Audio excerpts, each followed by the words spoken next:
Hello and welcome back, Whisky fans, and happy December the 5th. Because we all know what December the 5th means.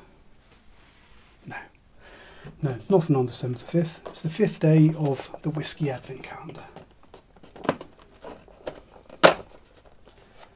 So, I've had 4 drams so far, and they've all been interesting. A little bit disappointed with the Glendronach 12-year-old on day 1, to be honest. It's not quite as good as I remember, but still a decent dram. Hopefully we'll continue that trend.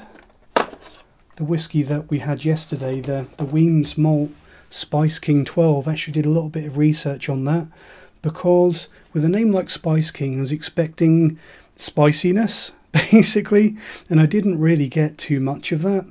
With a name like Spice King I'd expect there to be European oak sherry butts or virgin oak, something like that, adding a lot of wood spice.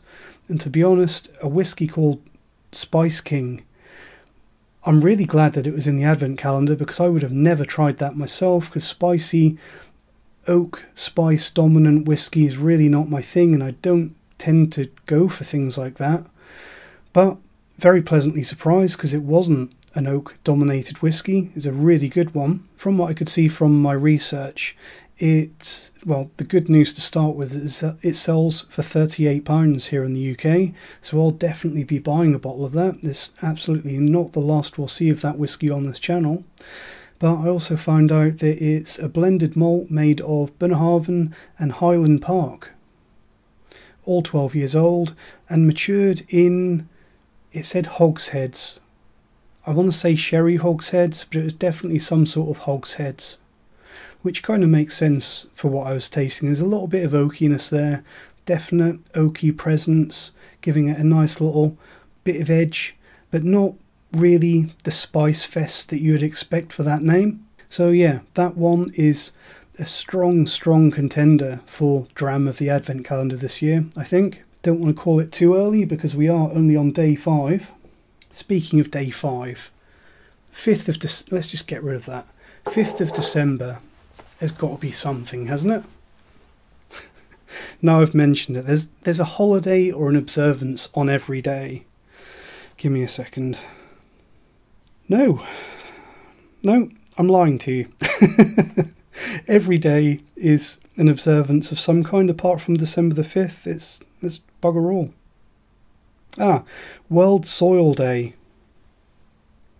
So that's kind of relevant, isn't it? A little bit of an environmental appeal there. Raising awareness of the importance of soils for food security, agriculture, as well as mitigation of climate change, poverty alleviation, and sustainable development.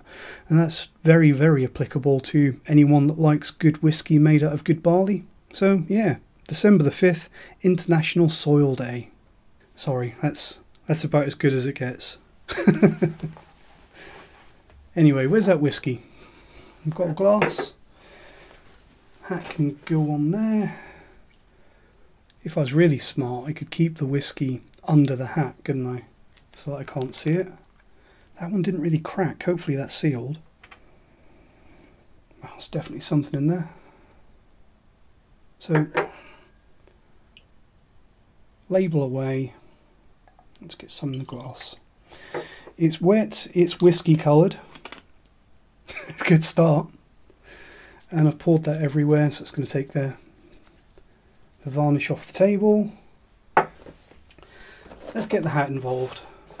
There we go. I can bring it out, can't I? There we go. Whiskey is hidden by my high-tech whiskey obfuscation device there. I'd say that's probably a bit darker than a lot of the drams that we've had so far. Slightly darker than medium gold, perhaps. So what is it? Is it good? Very sweet, delicate.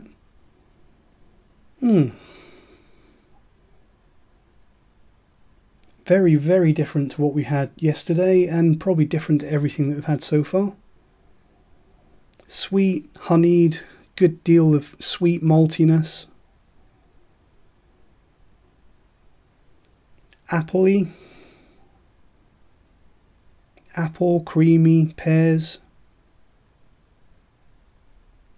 quite Speyside, quite Glenlivet-y. I don't think this is anything too young, too old, I should say, or too young. Very middle of the road. Seems like your standard, probably 43% from the nose, kind of 10-12-year-old, probably Speyside Scotch. Lovely burst of orchard fruit on the nose though.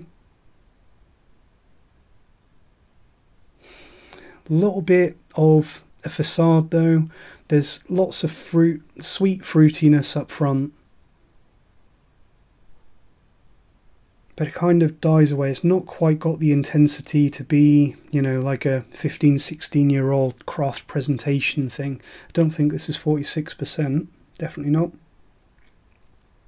But it's very nice. It's that classic Speyside nose. If this isn't Scotch, it's going to be slightly embarrassing, but hopefully it is. It smells like Speyside Scotch, very textbook Speyside. So who could that be? Glenlivet, possibly Glenfiddich, but probably not. There's loads of Speysiders out there, isn't there? Could even be, I wouldn't be surprised if it was like a Glenfarclas 10.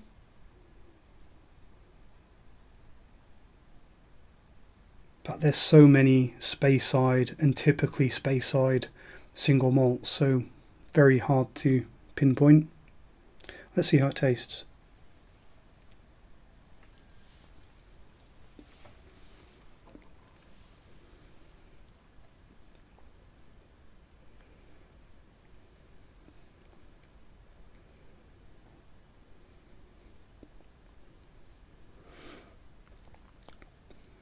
In the glass, looks quite watery, doesn't it?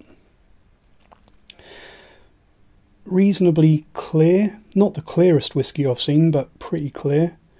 You can just about read my Christmas hat through that, so that's not a good sign.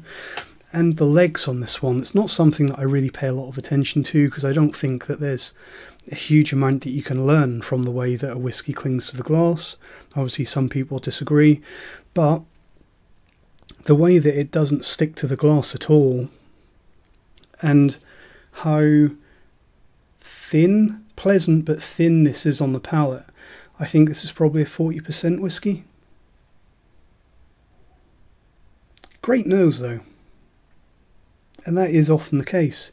I've said before, there's so many whiskies out there that are crippled by a low strength and they still retain that amazing nose, but when you get to the palate it just doesn't back it up. And part of me wonders if that's because of a trend with master blenders nosing whiskey and putting a lot of emphasis on how the whiskey smells rather than actually tasting them, because a lot of blenders these days, they don't taste their whiskies, at least not as thoroughly as they should do. But also it's just a matter of chemistry and physics that a whiskey, once you water it right down to 40%, the nose is the last thing to go, but the palate really suffers. Lovely, juicy, intense, malty, appley, caramel apples, toffee apples I mean. A little bit of pear, very well made. Probably 12 years old, Speyside. That's my guess anyway. One more sip. On the palate, much less of that fruitiness. A little bit of apple, but it's kind of a dried out, you know, like dried apple chips that you can get. It's lost that fresh, bright quality. Caramel, toasted grains, a little bit of oakiness. As for the finish, pretty mild, fairly short on the finish, and you're really reduced to a sweet maltiness and a little bit of oakiness. So I think a reasonably pedestrian but well-made whiskey. If this is the kind of thing that hopefully doesn't sell for much more than £30, I can see this being a good cupboard staple, a good everyday dram. Let's have a look, see what we've got.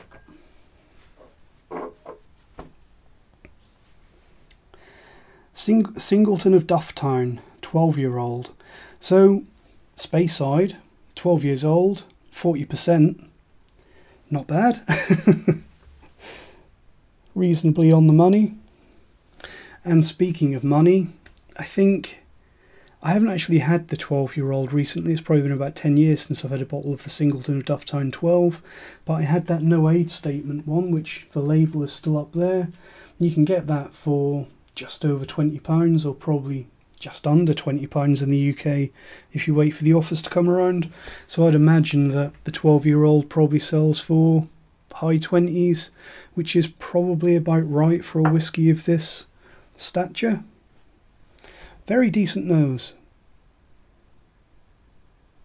Those stereotypical Speyside notes. If you are beginning in whisky, just setting out on your journey and you want to know what Speyside is all about, then this is a really good way to find out what sort of flavours you can expect from a textbook Speyside without spending too much money.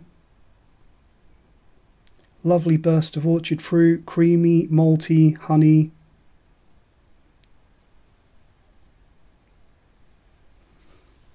Disappointingly a little bit watery on the palate, but decent, pleasant.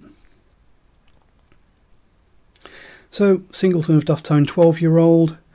Where's that going to go on the leaderboard? Probably last place, but stiff competition. Because there's some 4 other good drams in this so far.